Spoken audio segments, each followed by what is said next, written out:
Understand that the purpose of a technique is not necessarily to have a technique for every possible scenario out there on the street or an application that you may run into.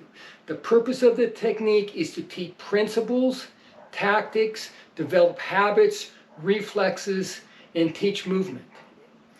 And with that in mind, I don't want 250 different techniques that I have to memorize, that my students are going to have to memorize in order to learn the system.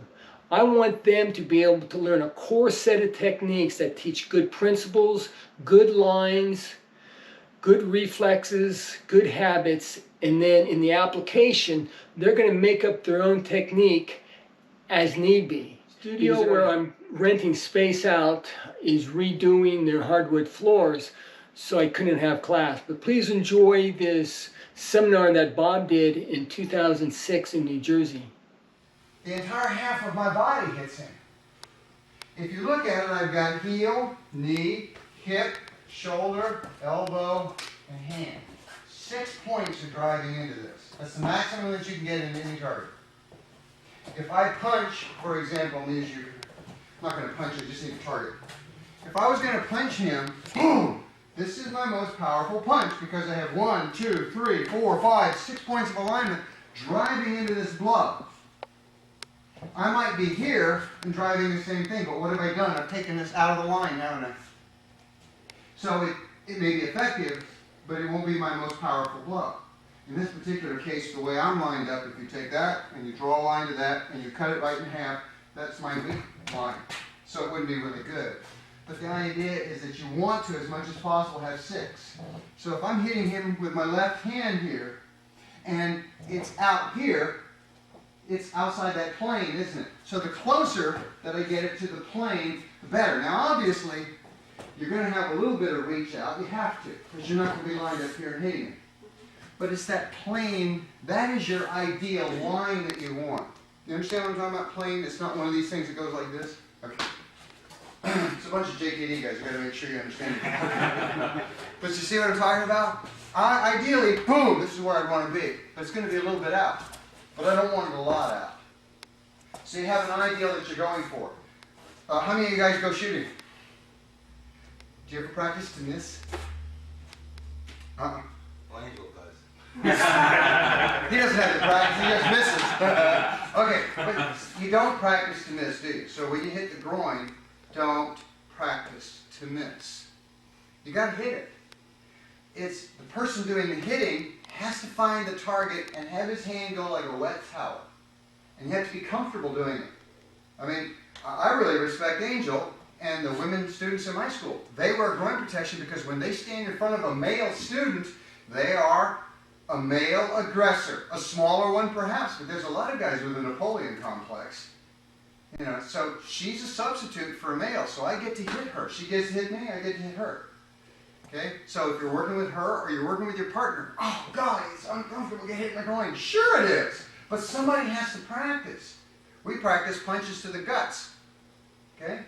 Oh God, I get hit that way. I don't like that. I don't like it either. But 50% of your ability to survive a fight is your ability to take punishment.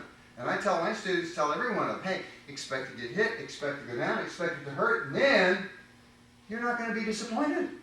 And if you got one for you because he didn't tag you, great. But if you did, you haven't lost your whole fight. How many, I did a seminar in a Tong Soo Do school, and I told everybody you got to wear groin protection.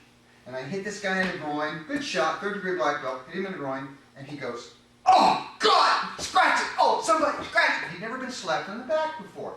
50% of his ability to endure a fight was gone. He'd never dealt with that kind of pain. So you've got to hit your partner so that you get accuracy, and your partner has to get used to being hit. You're never going to get your groin so tough that you can take the punishment. You're never going to get your face so tough that you can take the punishment. If you ever get your face that tough, you'll never be able to get a good-looking woman that'll give you a second look. Okay, but you still have to hit the target. So you don't practice to miss, boom, don't miss. Okay? Okay. The only thing he's missing from this, and I'm going to make the change in the position now, okay, is the body angle. He's now leaning forward into it. So I'm going to take your place for a second. So if I'm doing this, I'm going to be doing this. Not this. Not this. He's strong enough. He just pushed me to the elbow. He'll blow me away. But once I'm doing this, now push me to the elbow. A lot more work, isn't it? If you notice, my head, my hip, and my heel should be in a fairly straight line down this way. If you do this, you've broken that alignment. Okay, that's one rule that took me so long to learn. That when you're punching or doing anything with your upper body, you want your head, your hip, and your heel in a line. So if I'm punching here, boom, head, hip, and heel. Now the leg's going to be bent, that's the way it works. But you still need that alignment. If you do this, you've broken that. Head, hip, it's well past the heel. If you do this, you've broken that. Head, hip, no heel. Okay? It's called the alignment of the loins is what it's called. And you want to have that alignment when you punch. Okay? When you're striking with whatever, if you're striking with your upper body, you want to be leaning slightly forward into the target. Don't want to be here because at 0 you can be pushed back. If I'm forward and the guy pushes me back, he's got to push me uphill to get me to 0 before he can push me down the hill again. If you're up here, you're at the top of the hill. If you're here, you don't have the proper alignment to support yourself. So I hit like so. It's a loose fist. I can have my fingers out like this and still hit with it. Okay? So that's why we do it this way, which is why I say don't make it a vertical fist. Okay? I mean, I can prove it to you because I can do push-ups, for example, like this.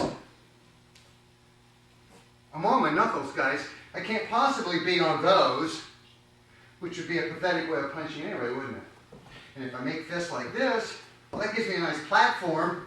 You want to punch like that? Or do you want to punch like that?